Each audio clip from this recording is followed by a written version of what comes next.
sometimes that's a little bit more difficult to think about. Yeah. We're recording. Thank you, Dan. Thank you for that. Yeah. So everybody who's just logged on, here's something to think about. Dan and I went to dinner last night and we were talking about this question right here.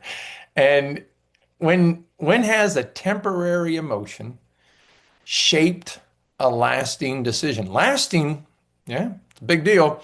And then in one word, if you could kind of maybe share the emotion that you think that was driving you. So, temporary emotion that shaped a lasting decision. I had a 7 month temporary emotion of embarrassment, and it allowed me to lie to my spouse of 20 years about drinking. And there's still consequences to that decision. So yeah, yeah. So that's what we're kind of inviting everybody to kind of maybe share his 30 seconds of the situation, and here was the emotion. So I'll share mine that came up in conversation. So Marcel was asking me because I was married before Lucy, and he said, "Oh, so tell me about that." And he was asking me some questions about my first marriage. And I said, "Well, actually, this sentence is very representative of what happened. I did something that had long-term consequences because of a short-term emotion or emotions. And later I went, well, that wasn't the best choice. 16 years later, so long-term consequence. Yeah. And the more I've thought about this, the more I've thought this has happened to me sometimes when I bought cars, for instance. I got all excited about having a certain kind of car, I bought it, and then, whoa, that wasn't such a great choice. It's been true about jobs. It's been true about, oh, sometimes just what I order off the menu at a restaurant. And Mm. so it shows up for me in so many places. So remembering this for me is really important now. Emotions drive all the decisions I make, all of them.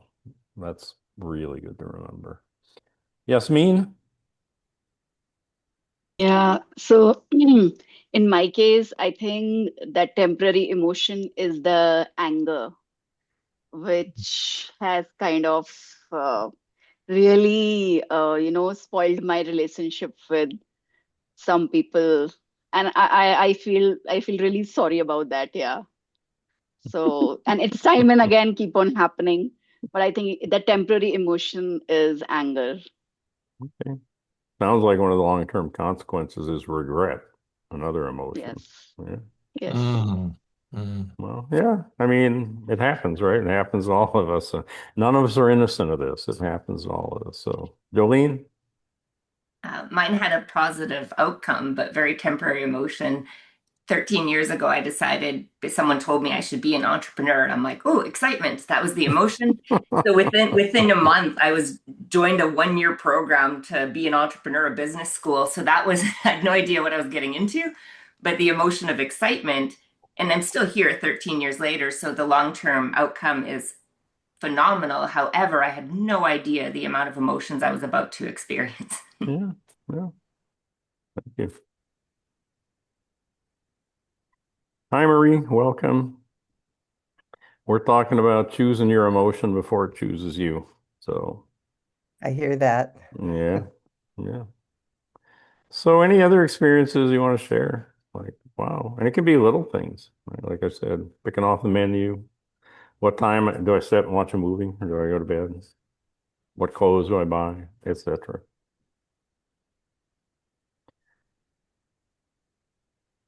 Ken? Yeah. There might be one that's kind of insidious, or it's the option I didn't take. Dude, I'm looking at the list here of uncertainty and fear. Yeah. So, Mm. uncertain of the outcome, fear of that, decide not to do it. Who knows what might have happened?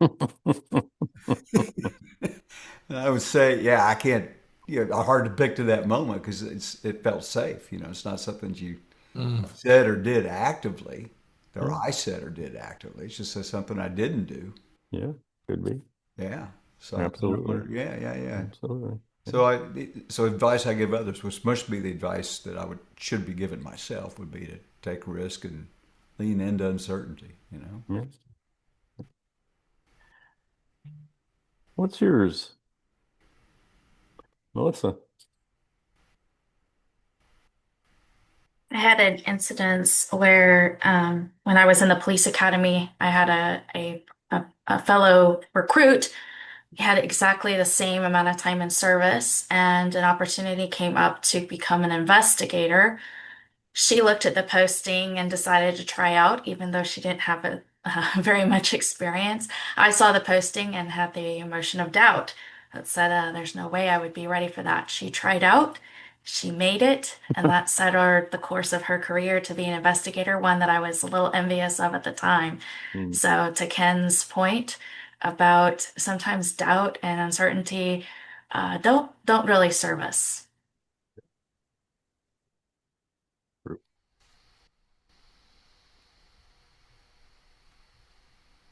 Any other examples?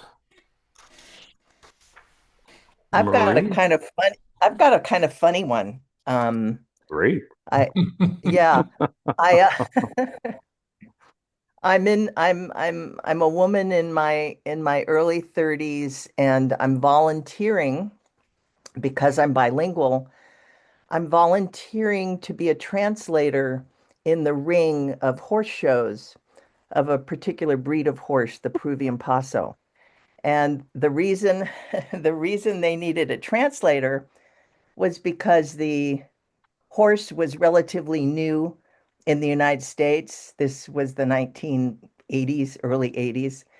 And um, and the only people who knew how to assess the horse were Peruvians, were Peruvian aristocrats, bankers and corporate CEOs and such. And so I'm doing this, and I'm doing horse shows all over the Western United States.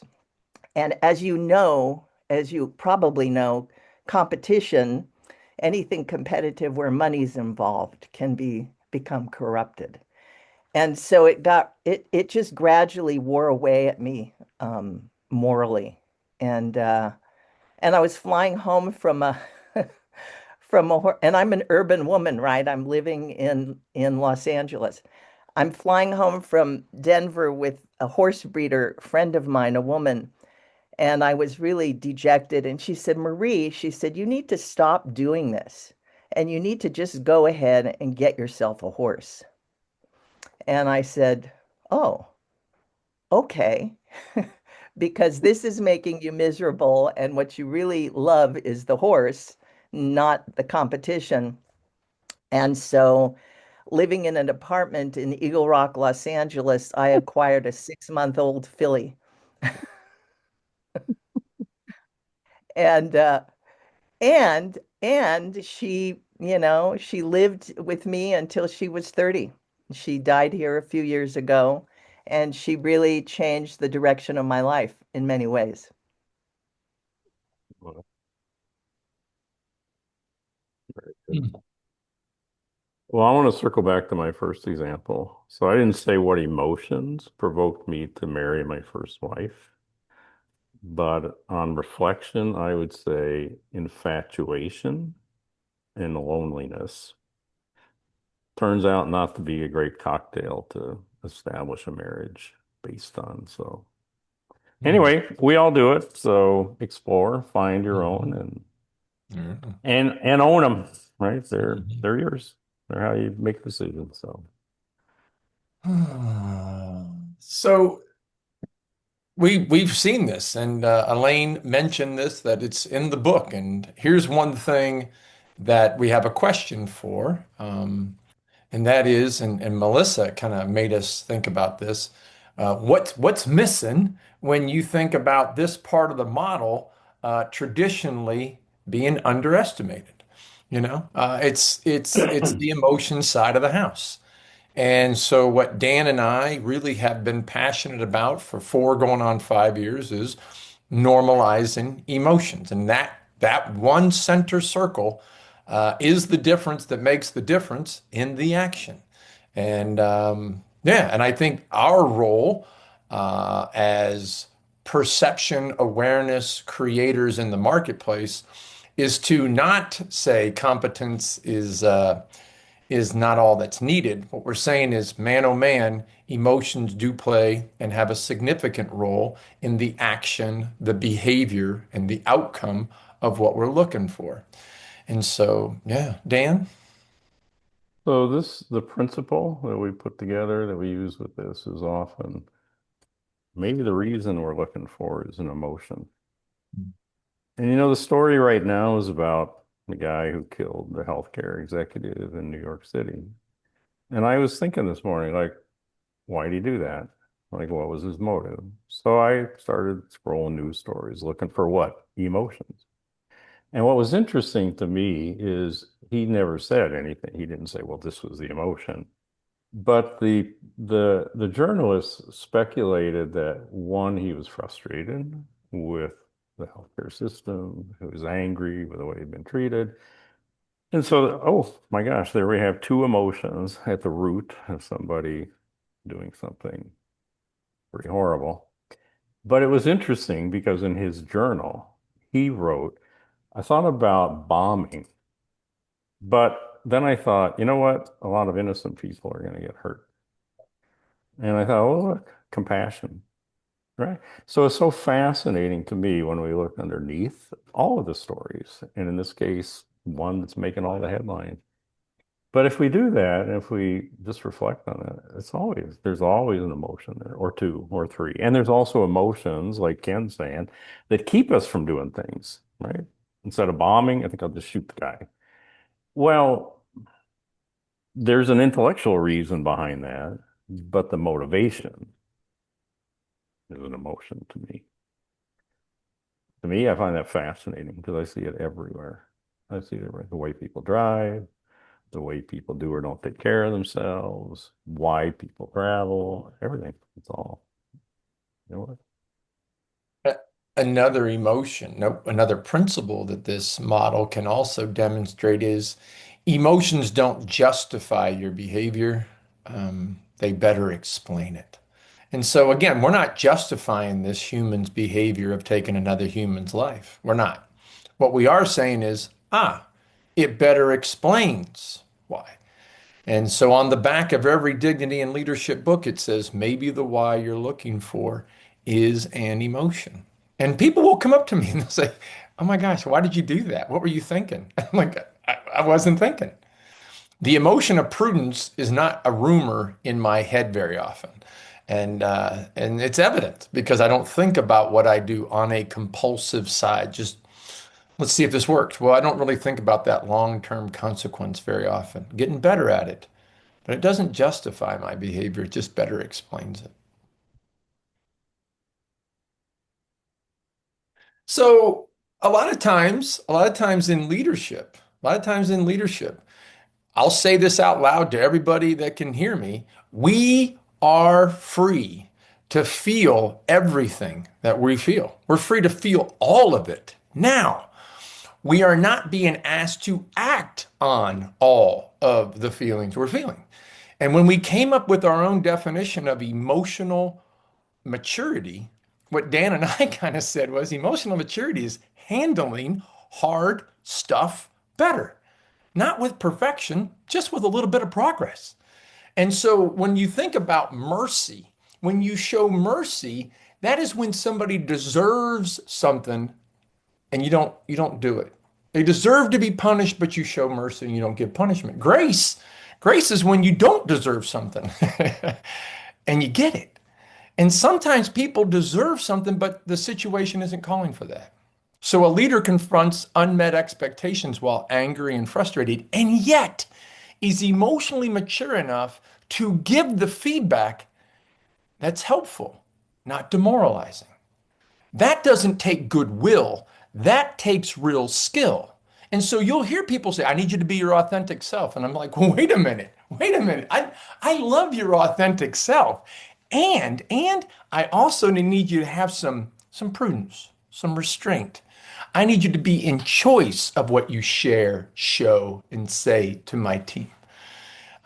So this is kind of that idea of what grace have sounded like in that meeting, you know? How am I angry? How am I frustrated? And yet I'm able to pick specific words that are helpful in that moment to move and accomplish the objective at hand. Mission first, people always. Mission first, people always. Dan? No, I'm curious what everybody else is thinking. Yeah. 'Cause, again, this is a great thing to aspire towards. Um, and, sometimes we need to make a U-turn and come back and say that wasn't my best work. Yeah. Anybody else thoughts and comments on this slide?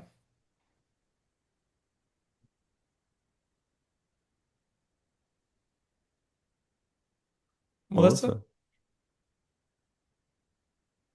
It makes me think about the leadership skills that are being taught out there that are widely available, but there's not, to our previous point, there's not a lot of conversation around what emotions would best serve or underlie those behaviors.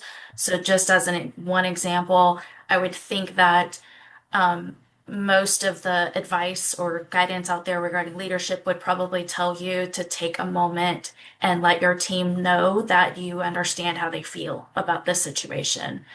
Okay, well, what would the best emotion be to underlie that?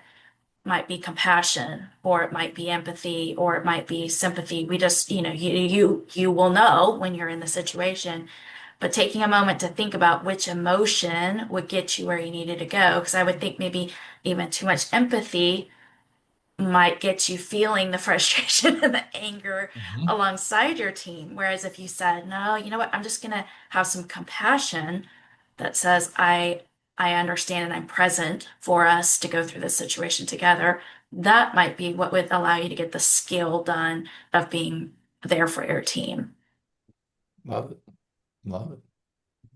And if you think about what Melissa said and you read the book, Crucial Conversations, within the first couple of chapters, it says when emotions run strong, opinions vary, and the stakes get high, you got three choices.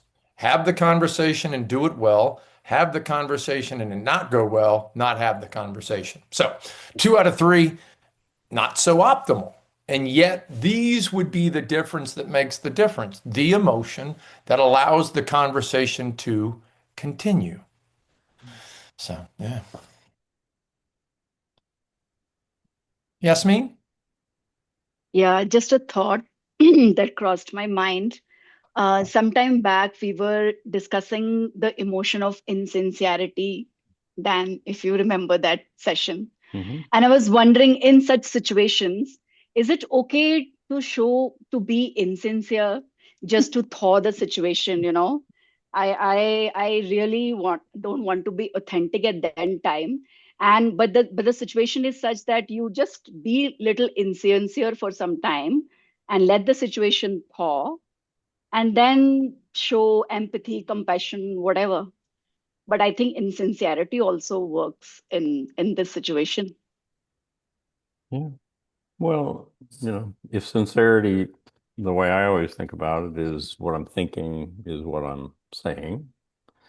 Then the question is, well, I say exactly what I feel. So I'm being completely sincere, completely authentic. But is that going to serve the situation? Is that going to, help get what I want to get or where we want to go? Will it take care of the relationship? One of the things, and to Melissa's point, that I find is it's not an emotion. So if I need to respond to somebody about something, well, maybe I've got a little bit of frustration.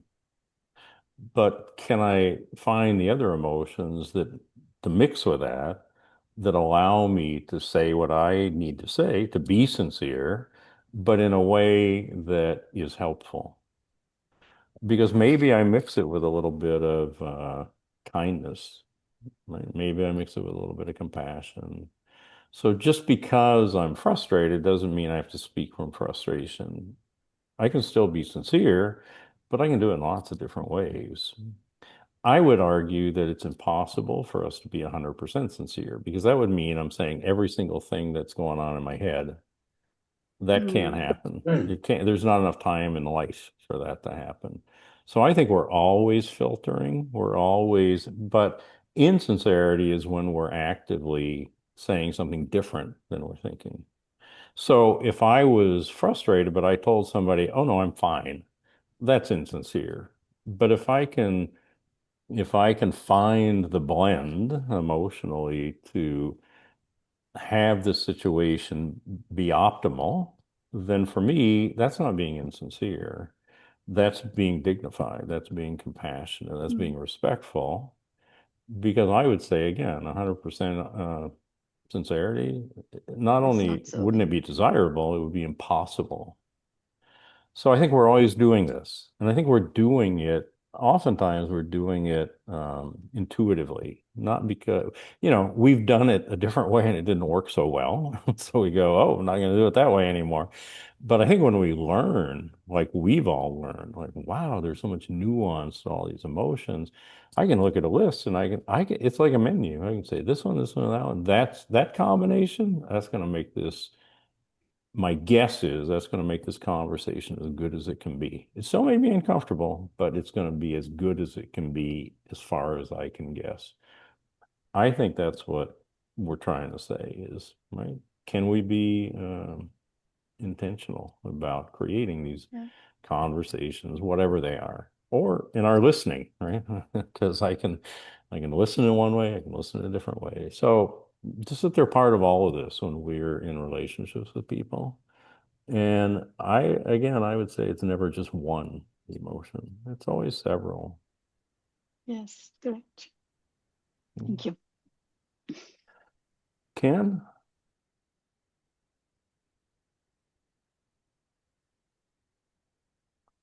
Oh, you're on mute, Ken, apparently. Apparently, I was on mute. Yeah. Um, I'm thinking that, we always say I should take a pause, but I think there's a menu of what to do when you take a pause. I mean, I can imagine, say, I took 10 breaths and I thought about it. And, sincerely here, I used to think you were an idiot and now I know you're an idiot. And so I'm thinking that wasn't helpful, but there was no menu or an ineffective menu on what to do during your pause or what I can do. And so I think, again, just going back to the story, if I'm angry and frustrated, well, then what are the underlying promises or what are the underlying values that make me, that would cause me to have a story of angry and frustrated? And conveying that after 10 breaths is probably, that comes across to me as being very authentic. I made a promise that we were going to deliver this project and it doesn't seem to be going. I'm frustrated because things are taking longer than what I thought, and I made promises for the team, and it's not working out. And man, that really that puts me on edge. To me, that sounds very authentic, as opposed to I'm PO'd at the contractor. Thank you, Ken. Marie? I just observed that since I've been involved with all of you in this community, that I've always thought of myself and I'm described as someone who is a slow processor. I don't get immediate, quick reactions that feel accurate when I'm in situations. And in the past, I think what I would do is I would fake it. I would fake being okay. And now I'm learning to say, I don't think I can talk about that right now. Hmm. Or I'd like to get back to you and have a deeper conversation on that. I don't think I can do it right now. Hmm.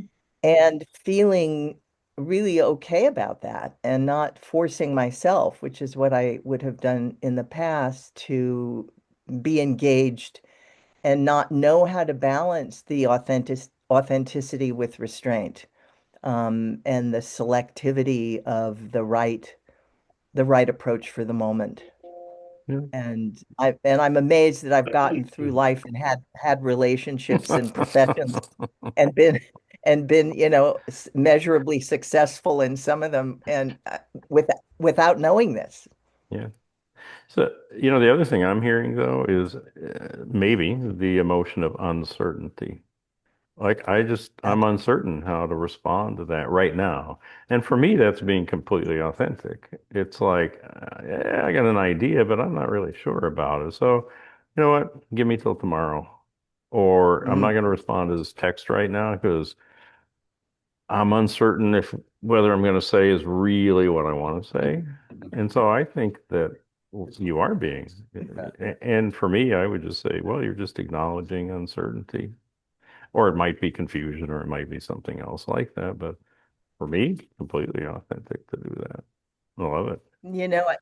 you know, I think that I acknowledge the truth in that. And but I think what I'm remembering and aware of in this moment is those times when something happens and I feel heat rising in Mm. me, and Hmm. something is triggered, and so I can Okay. feel um, um, yeah, maybe anger, maybe disappointment, maybe irritation, maybe a lot of things, but it just doesn't feel like something that I want to sit with in public yet.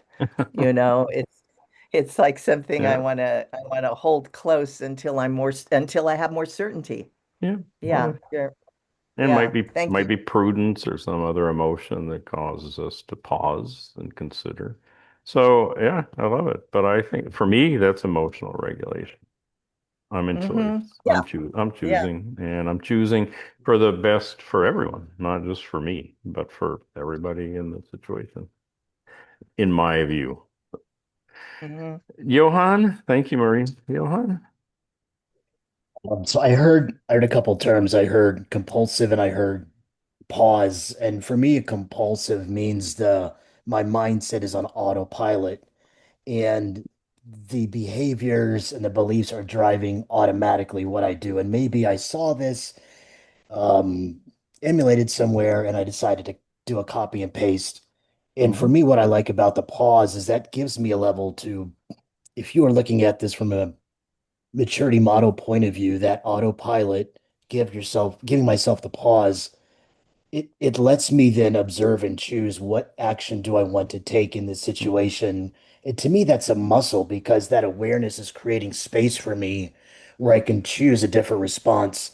For me, the next level up then would be how can I now integrate that pause and transform what I need to so that I'm not saying, okay, I have to pause, hold on, pause, but it's just a part of what I do. And I know that um, giving that space for a different response allows me to then understand. And if I need to go for forgiveness and alignment, etc., I can then go up to that level. But I'm not just knee-jerk reaction on autopilot, oh, you're blowing up at the team, and then like, oh crap, now I have to go fix the team and fix everything else. So that pause, I think, is so important. And then for me, what's helpful is practicing that pause. Maybe it's not natural, but learning how to practice that pause and then giving myself grace. Maybe Oh, I fall a little short of that. super. Thank you, Johan. All right. So, Marcel. So here's a question for everybody. It's name your leadership default emotion. Which emotion appears most often when pressure arises? For me, I I picked urgency. And when pressure arises for me, I feel the emotion of urgency where it's up to me. And if not me, then who? And guess what I'm learning? That emotion doesn't always serve the situation because when somebody's sitting over here saying, I don't like surprises. I don't like surprises. And Marcel just says, let's get this done. Asking questions will happen later. I'm just going to do it my way and we're going to get it all accomplished and you'll feel good. And yet those around you are kind of sitting here saying, why do we do it this way?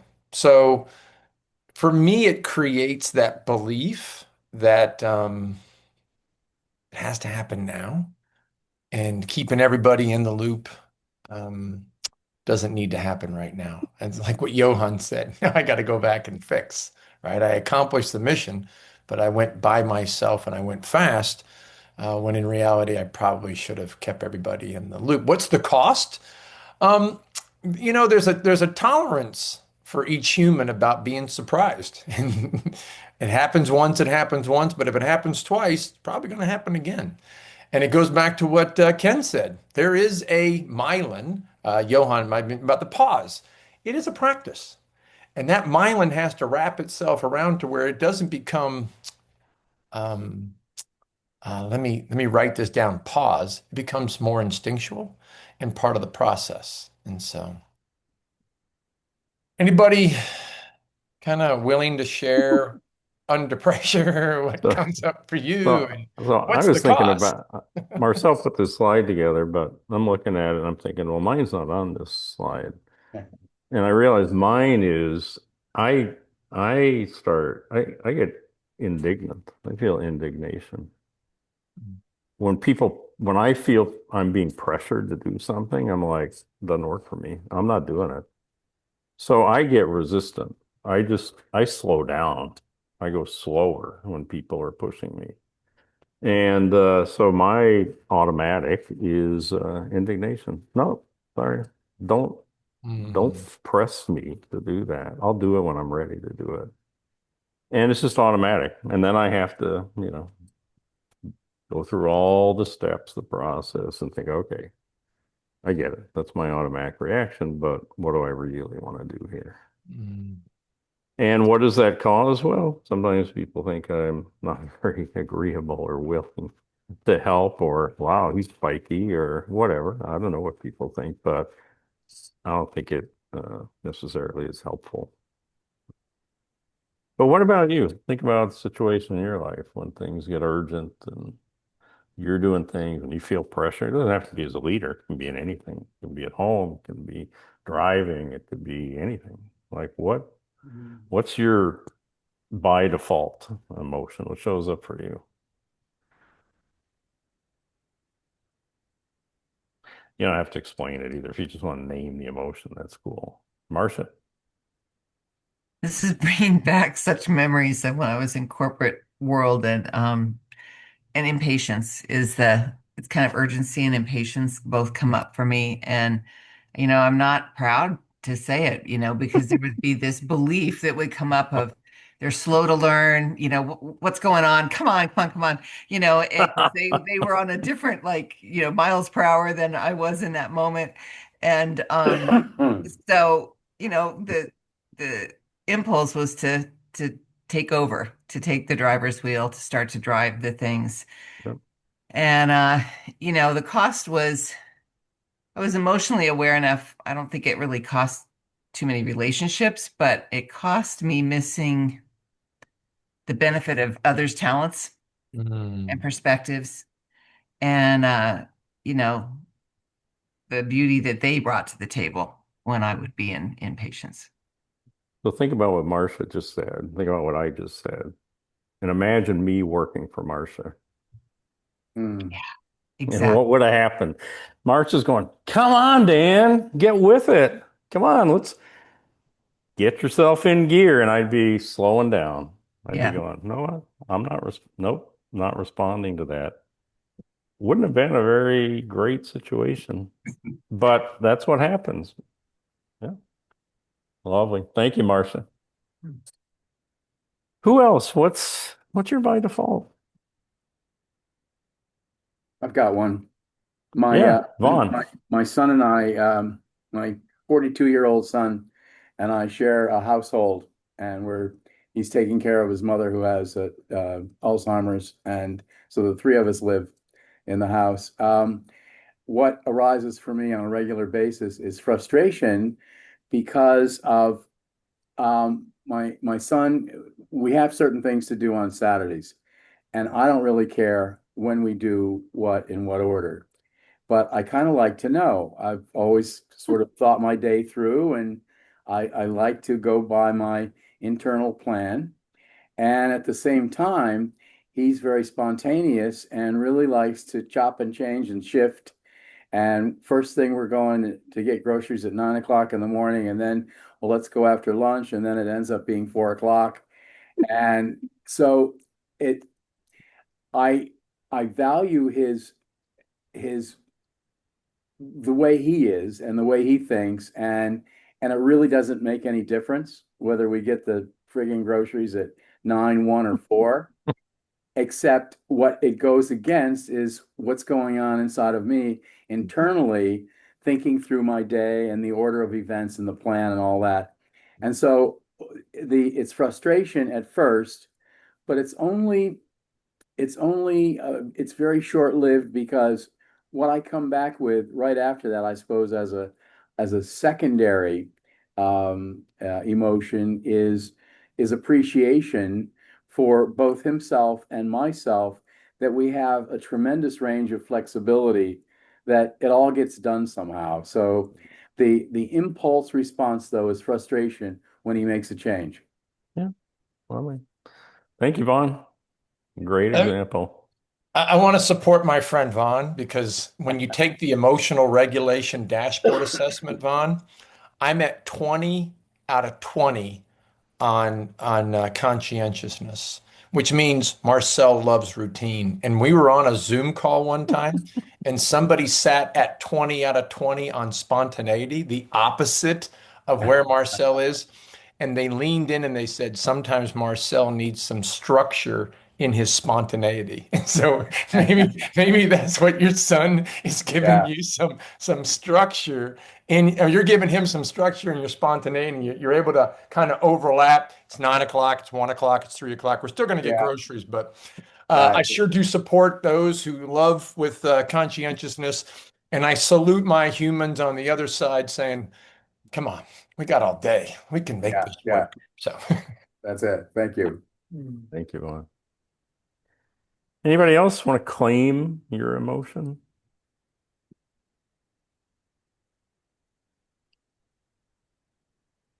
I shared in the chat, Well, can you and tell I us? can speak to it. Because Yes. I can't. So I was trying I to do figure it, out how to Lori. raise Do my it. hand. I Yeah. don't pay any attention to the chat. So Do it, No, why don't you Lori. just don't tell us, Lori? worry. Tell us. Yeah, I was Tell looking us. at where do I raise my hand? So when I feel pressure, the emotions kind of go to the side, honestly. I just kind of get laser focused on the issue, calm Mm, through whatever that crisis might be. So I'm not really in tap with an emotion per se, but then like afterwards, like once it's been averted, the overwhelm can come in, the anxiety, the relief, the sadness, maybe resentment, like depending on what it was that Yeah. took, that energy. So I was thinking really hard, like, is there an emotion immediately for me? No, not immediately. It's typically like after the fact. Well, yeah, but one possibility, there is Mhm. an emotion, I think, called dispassion. Mm. Passion is Mhm. we want to be involved in it, right? Mhm. We want to immerse ourselves in it. Dispassion is we don't want that. So Mm. dispassion for me is when we're just being pragmatic. We're just going to get it done. Like Nike, just do it. For Mhm. me, dispassion, what I see it as is we have emotions, but we're setting them aside for the sake of getting something done. And Mm. in emergencies, under pressure, a lot of times that's what's needed. Actually, that's the Mhm. emotion that helps us take care of the situation. But when the Mm. dispassion settles out, then we start feeling some of the other emotions. So that's the way Mm. I understand it. I don't ever think we're emotions free, Uh-huh. but sometimes there are emotions that we haven't always thought of as emotions.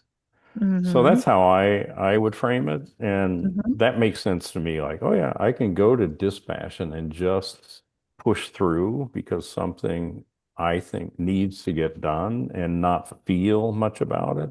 But Mhm. afterwards, yep, probably some emotions are going to show up and I'm going to feel them then.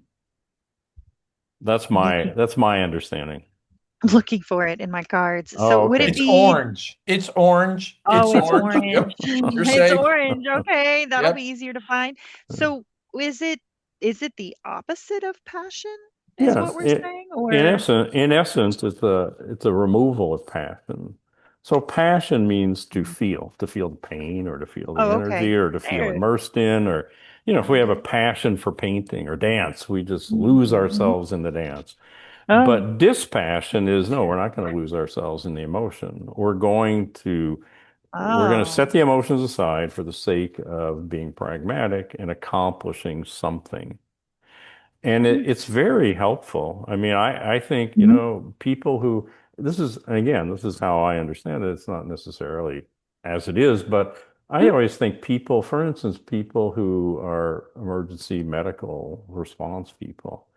I Mhm. mean, you think about the stuff in the moment, or firefighters, or like that kind of situation. You have to have some mechanism emotionally to Mhm. take care of the situation at hand without getting caught up in the emotions it might be provoking in you. But the emotions are still there, they never disappear. Mhm. It's just that they're deferred Mhm. until there's space for them. Oh, thank you for Yeah. sharing that. So that's how I understand it. Mhm. And I think it's worth exploring because I think Mhm. dispassion can be a great emotion to cultivate. Mhm. But if we have a lot of it, we may separate ourselves from the emotional experience that Mhm. comes with being engaged in life. So it can be Mhm. really useful, like every emotion. But, I think Marcel can speak to this. He works a lot with police, and I think it's very present with police out of necessity, but it has consequences. Mm. Yeah. Dan, Marcel, do you want to say anything about that? I'll let Melissa do it. She's got her hand up. So Okay. she's Ken had absolutely. his hand up. Ken. Again, Ken, you're on mute, but we love hearing your voice. So would you I've talk to gotten us? so good about turning You mute are on. good. You're very good at that. Yeah. Yes, you are. The a little bit more about dispassion. I think a lot of people confuse executive presence with dispassion. Yeah. Yeah. Mhm. But they Great. confuse it with that. Oh, he's always so cool, or she's always so cool in an Yeah. emergency. We just get stuff done and address it. And by the way, that they may not address the fear in the room, or the pain that somebody's in. You just say, hey, let's take care of this. Yeah. And then if everything all day long is an emergency, then it becomes a pretty dispassionate way to go about your life. And at the end of the day, Yeah. it's too much, and the emotions might still show up in a bad way, or in Yeah, an they might. uncontrollable way sometime. They might. Yeah. Yeah. Thank you. Melissa. Yeah, just a quick word about maybe emotions that are seen in a more positive light. I think under pressure, I tend to go to excitement and sometimes even enthusiasm. When I think back to my career in policing, I, which is great because it's very motivating and it gets you there and you're, open and agreeable and ready to go. But people having the worst day of their lives don't particularly value and you show up all excited and enthusiastic. So, balancing all that out is really important. But I think uh, it's important, or it's okay. It's okay to have emotions maybe other than what we might see here, as what we might think of as more of undesirable or uncomfortable emotions. Sometimes we show up that way. And then, as a final note, my husband, when pressure rises, I think he's more apt to fear anxiety. Or fear because his experience with change and surprises has not been great. And so he immediately kind of goes to that point. And then when I show up with, oh, I wonder what's going to happen next, that sounds so exciting. Then clashes and conflict can occur. So, Really? just another way of thinking about it. Yeah. Thank you, Melissa. Great example. So, Vaughn.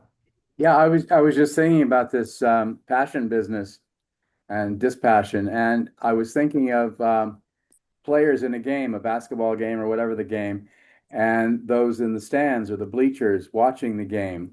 And if you would make any kind of distinction between intensity of passion, because by observation, one would over and over and over, I think, come to the conclusion that there's actually more passion demonstrated in observers than in players. Mm. And yet, I don't know about that. So, do you make some sort of distinction about how passion is demonstrated? Well, again, from my perspective, I'd guess, well, there's a mix. And I would guess in the stands, there's not just passion, but there's loyalty and other emotions like that, right? This is my team. I'm going to support them no matter what. And the players, they have a different mix. I would say passion, yeah, they love being immersed in the game fully. But also, I'm guessing ambition's there. I'm guessing enthusiasm's there. I'm guessing that maybe, anger, frustration, lots of other emotions that have to do with their performance. So I I don't know that there's a formula that we could figure out, but I would say that probably there's shared emotions and there's distinct emotions in the two groups and at lots of different levels. Because I could go to a soccer game and you probably wouldn't think I'm very excited because it would be very low key. And then there's other people jumping up and down and doing whatever, those crazy people do, those crazy fans. So, of course, lots of different levels in both groups. But I think that's what defines what's happening. Hmm. Yeah, great. Thanks. Yeah. Thank you. Sandy Bonnie. Hey, I'm looking at all of these and thinking all depends on the situation that arises. In my leadership roles from my experience, but the one that I was like, what isn't here? And I sat here going, irritation. Mhm. So my default is great. Irritation, like what do we have to fix now? So I might go to urgency or so there's an irritation that I think I find myself when there's something going on that's we don't have an idea yet. Just rubbing you the wrong way. Yeah, you got it. Yeah. Yeah. Again, for me, why name it? Well, because then we own it, right? Then we can say, yeah, that's me. And now I can do something about it. So now I'm aware that mine is indignation. I can look for it. I can pay attention and I can choose. And, I'll feel it, but do I have to stay there? No, I could shift. Elaine and then Marcel. Elaine? Um, I'll name mine anxiety. I like that though. But then I was thinking, like, if that's the energy I'm giving out when I'm in that situation, that's not good. I need to change it to dignity, other emotions to change that energy. Yeah. I would Anxiety. say, I don't know if you need to, you could. But here's the other thing is just because this is our by default, it doesn't mean we have to stay there. But it shows up. Oh, anxiety shows up, but where am I going to go? And how quickly can I go? How agile am I? And do I know where I want to go? And I think this is what's helpful about it to me. Where do I want to go? And where I usually end up, and hopefully I can move there more quickly than if I wasn't aware, is to compassion. I want to understand, what does that person need that I'm feeling a sense of urgency from them? I could stay in indignation, but that takes care of me, but it doesn't really resolve anything in the relationship. So the more quickly I can become aware of that and I can say, okay, hang on. Yep, I get it. That's my default. That's Dan being Dan. But now, like, what emotion would serve better? How about compassion? How about curiosity?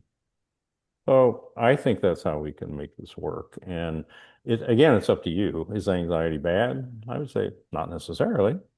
But if it's something you choose to change, then great. You have the opportunity to do that. Marcel?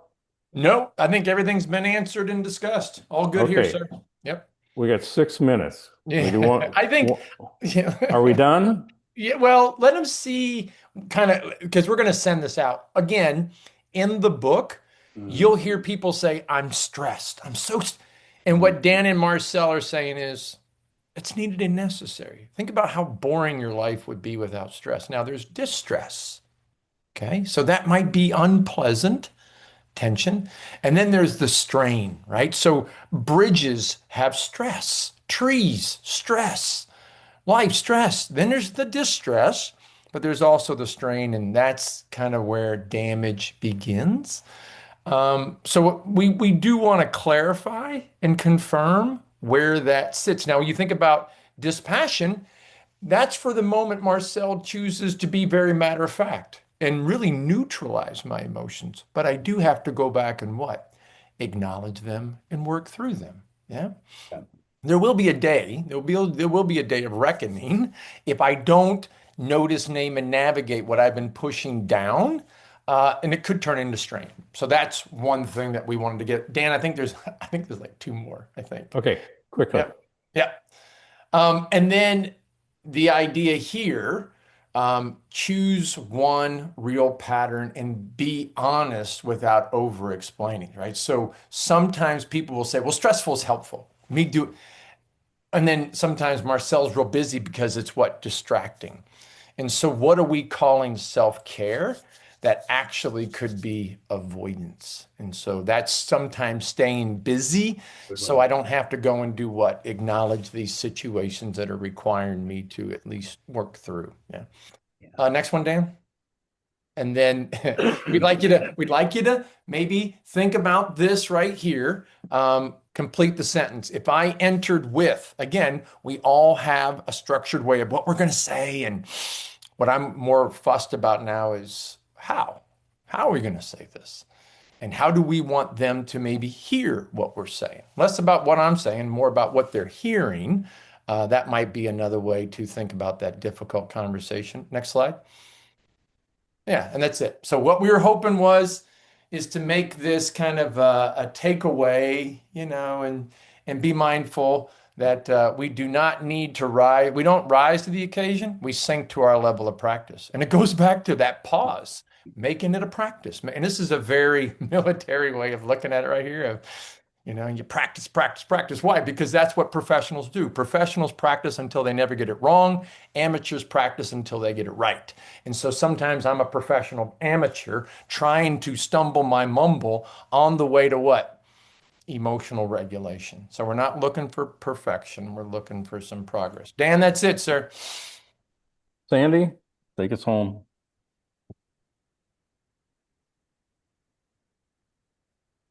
Sorry, I didn't realize my hand was still up. Oh, we're home. I'm on my. We're home. We're home then.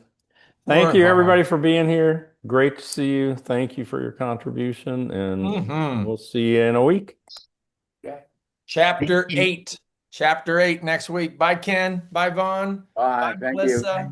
Bye, Elaine. Bye, Marcia. Bye, Johan. Bye, Roger. See y'all later. Bye.